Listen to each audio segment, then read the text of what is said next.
Hello everyone, welcome to ISC learning channel.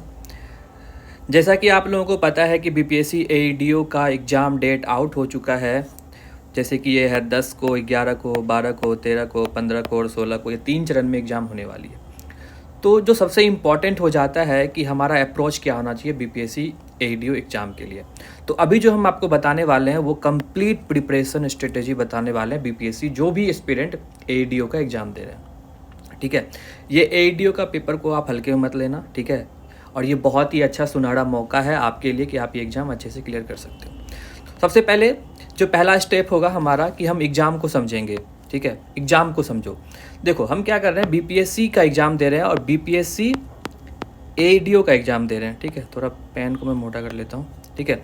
BPSC एईडीओ का जो exam दे रहे हैं, तो इनको एग्ज़ाम को समझने के लिए आपको सबसे पहले क्या करना पड़ेगा, एईडीओ के एग्ज़ाम को समझने के लिए जो बिहार के एजुकेशन सिस्टम है उसको जानना बहुत ही इंपॉर्टेंट हो जाता है। ये आपका कोर एरिया है कि आपको बीपीएससी एईडीओ के लिए एजुकेशन सिस्टम ऑफ बिहार को जानना बहुत ही ज़रूरी है। दूसरा, बिहार के एजुकेशन सीनरीज, वहाँ के क्या स्ट्रक्चर हैं, क्या एडमिनिस्ट्रेशन है एजुकेशन से रिलेटेड, वो जानना ज़रूरी है। तीसरा है पेडागॉगी एंड टीचिंग मेथड्स, ये हम आगे बताएंगे आपको इसका मतलब क्या है। और उसके बाद है बेसिक जीएस, यानी कि पॉलिटी, हिस्ट्री, ज्योग्राफी, नेशन के भी और बिहार के भी, ये आपका फोकस एरिया होता है।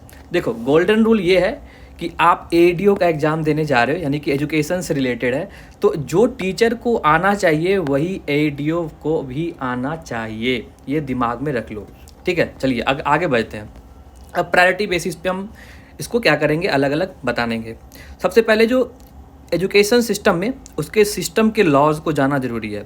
जैसे कि pre and post independence Indian education systems के बहुत सारे लॉ होंगे, एक्ट होंगे, बहुत सारे सेक्शंस होंगे, उसको जानना ज़रूरी है। जैसे कि आरटीई एक्ट जो है 2019, ये मास्टर है एवरी सेक्शन का। तो आपको आरटीई जो राइट टू एजुकेशन सिस्टम जो एक्ट है, इसके बारे में आपको कंप्लीट इसके बेसिक्स को जानना है, जो भी टाइनी डेप्थ में जाकर उसके फैक्ट को याद करना है, ठीक है।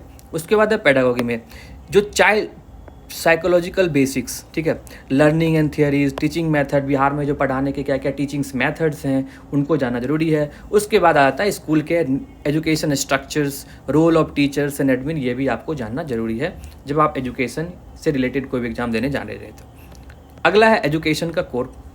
देखो अब जो बेसिक है मैंने आपको बताया था राइट टू एजुकेशन। अब हम जानते हैं कि अब एग्ज़ाम फोकस्ड सब्जेक्ट को देखते हैं। हाँ देखो, नेशनल एजुकेशन पॉलिसी 2020 को आपको अच्छे से जानना है, ठीक है।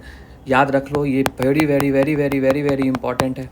मोस्ट इंपॉर्टेंट टॉपिक्स इसमें आगे गांधी, टैगोर, विवेकानंद, ठीक है। इसके जो स्ट्रक्चर्स हैं, इम्प्लीमेंटेशन इन बिहार, ठीक है। जो भी अभी रिलेटेड एजुकेशन एईडीओ से जो भी उसके मतलब ऑफिसर्स वगैरह हैं उसको आपको जानना है, ठीक है। उसके बाद बिहार स्पेशल जानना बहुत ज़रूरी है। बिहार के एजुकेशन डिपार्टमेंट के स्ट्रक्चर को जानना है। लेटेस्ट लिटरेसी डाटा जो एजुकेशन से रिलेटेड क्या है, डाटा है बिहार का, वो जानना है। एजुकेशन स्कीम्स में बिहार गवर्नमेंट कौन कौन सा एजुकेशन जो है एजुकेशन से रिलेटेड स्कीम चला रही है उसको जानना ज़रूरी है। साइकिल योजना वगैरह जो है ये सब आप देख लेना, ठीक है। अभी मैं आपको जस्ट बता रहा हूँ कि कैसे फोकस करना है। बिहार के हिस्ट्री इन एजुकेशन रिफॉर्म में क्या क्या एजुकेशन रिफॉर्म बिहार में किया गया है उसको आपको जानना है। देखो बिहार को इग्नोर नहीं करना है, आप नेशनल पे फोकस मत करना। बिहार को इग्नोर किया मतलब आपका एग्ज़ाम थोड़ा सा इधर उधर हो जाएगा, ठीक है। उसके बाद स्मार्ट स्टडी करना है, ठीक है। पॉलिटी में जो आपको फोकस रखना है वो एजुकेशन रिलेटेड आर्टिकल को जानना है, ठीक है। उसके बाद फंडामेंटल राइट एंड पंचायती राज, इसको जानना है। हिस्ट्री एंड ज्योग्राफी में जो मॉडर्न इंडिया रिफॉर्म है, खास करके आप मॉडर्न हिस्ट्री को जानना, बिहार से कौन कौन रिलेटेड थे। जैसे कि आपको बीपीएससी में देखते होंगे कि वीर कुंवर सिंह से क्वेश्चन हर साल पूछता है, चंपारण से क्वेश्चन हर साल पूछता है, ठीक है। चंपारण हो गया, वीर कुंवर सिंह जी का हो गया, ठीक है। बिहार के ज्योग्राफी, रिवर्स एंड क्लाइमेट, इसके बारे में जानना है। फिर जो बजट सेशन में एजुकेशन बजट में कितने एक्सपेंडिचर हैं, कितने अलॉकेट किया गया है, वो जानना है आपको। मेजर सोशो इकोनॉमिक रिफॉर्म के बारे में आपको जानना है। देखो सबसे बड़ी बात ये है कि आपको जो जीएस पढ़ते हैं ना, तो जीएस में ना डेप्थ की ज़रूरत नहीं है, डेप्थ की ज़रूरत नहीं है, बल्कि क्लैरिटी होना चाहिए। तो आपको ना जो भी पढ़ोगे ना, चाहे वो एजुकेशन से रिलेटेड स्ट्रक्चर जो बजट में दिया गया है या इकोनॉमिक्स जो सर्वे होता है, उसको ना आपको डेप्थ में नहीं उतना डेप्थ में नहीं जाना है, बल्कि आपको उसको क्लियरिटी रखना है। अच्छा, ये एक्सपेंडिचर इतना दिया गया था, इसमें दिया गया था, ये स्कीम है बिहार गवर्नमेंट की, तो आपको उंगली पे रखना है कि जैसे क्वेश्चन पूछा तैं तैं तैं टाक बोल देना है, ठीक है। अब करंट अफेयर के लिए लास्ट के 1 साल से 1.5 साल के करंट अफेयर एनफ है, ज़्यादा आपको डेप्थ में नहीं जाना है।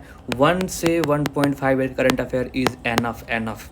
एजुकेशनल न्यूज़ के बारे में आपको देखना है, बिहार गवर्नमेंट स्कीम्स के बारे में जानना है, जो लेटेस्ट है करंट अफेयर की बात कर रहा हूँ मैं, ठीक है। रिपोर्ट ऑन लिटरेसी जो AICR रिपोर्ट्स वगैरह होता है, NEP इम्प्लीमेंटेशन अपडेट्स, ठीक है। रैंडम इंटरनेशनल न्यूज़ को अवॉइड करो भाई, ठीक है, अवॉइड करो। हाँ, आप इंटरनेशनल न्यूज़ की जब बात आती है, इसमें आपको ना प्लेसेस के बारे में, प्लेसेस से न्यूज़ पढ़ना है, ठीक है। वो हर साल BPSC भी आजकल ट्रेंड में चल रही है, और ख़ास करके जहाँ पे हमारे prime minister Modi ji visit किए हैं और जो वहाँ का जो क्या बोलते हैं मेडल वगैरह मिला है, ठीक है, उस एरिया को, उस कंट्री को, अगल बगल जो भी सीज़ हैं रिलेटेड हैं, वो आपको जानना ज़रूरी है। आप करंट अफेयर्स के लिए ये जो करंट अफेयर्स एडुटेरिया का जो ईयरली आता है, ये आप देख सकते हो, ठीक है।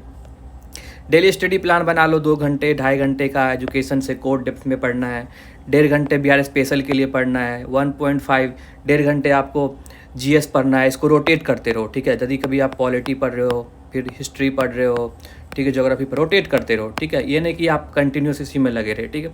और revision MCQ practice very very important, आपको MCQ प्रैक्टिस करना है, ताकि देखो जैसा पता है कि AEDO का एग्ज़ाम काफ़ी दिनों के बाद है, तो आप BPSC से जो BPSC जो क्वेश्चन पूछती है ना, उसके आप रोज़ थोड़ा थोड़ा पर रोज़ थोड़ा थोड़ा पर रोज़ पक्का, ठीक है, यही रखना, रोज़ थोड़ा पर रोज़ पक्का होना चाहिए आपका, ये स्ट्रेटेजी होना चाहिए, ठीक है।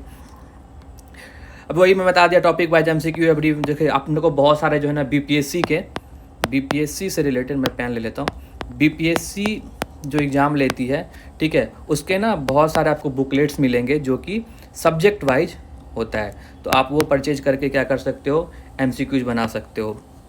वीकली आप मिनी टेस्ट दे सकते हो, ठीक है। और last 15 days full length test देना, MCQ से ही एग्ज़ाम क्लियर होता है भाई, ये पता है, मेरा अपना एक्सपीरियंस है।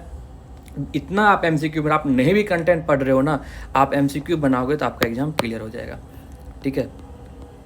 कॉमन मिस्टेक है, आपको अवॉइड करना है, ठीक है। सिर्फ GS नहीं पढ़ना है, ठीक है। एजुकेशन के लास्ट के लिए को नहीं छोड़ना है कि अरे यार एजुकेशन सिस्टम को बाद में 2 दिन पहले देख लेंगे, ठीक है। नोट्स बनाते ही रहना, प्रैक्टिस ना करना। भाई नोट्स बनाना ठीक है, लेकिन उसको याद भी करना ज़रूरी होता है। बिहार स्पेशल को कभी इग्नोर मत करना, ठीक है। तो ये जो है आपको अवॉइड करना है, ठीक है। चलिए, तो ये तरह एजुकेशन सिस्टम मैंने बता दिया, ठीक है। यदि आपके पास कोई भी क्वेश्चंस है कि आपको डाउट लग रहा है कि किस सब्जेक्ट के लिए क्या करूं नहीं करूं, ना कुछ नहीं पढ़े हो बट बहुत ही मतलब कंफ्यूज हो रहे हो, तो आप हमें कमेंट सेक्शन में पूछ सकते हो। अगर आप एक अच्छे टीचर हो तो आप एक अच्छे AEDO भी बन सकते हो, बस फोकस सही जगह लगना चाहिए। So guys, all the best, मिलते हैं फिर।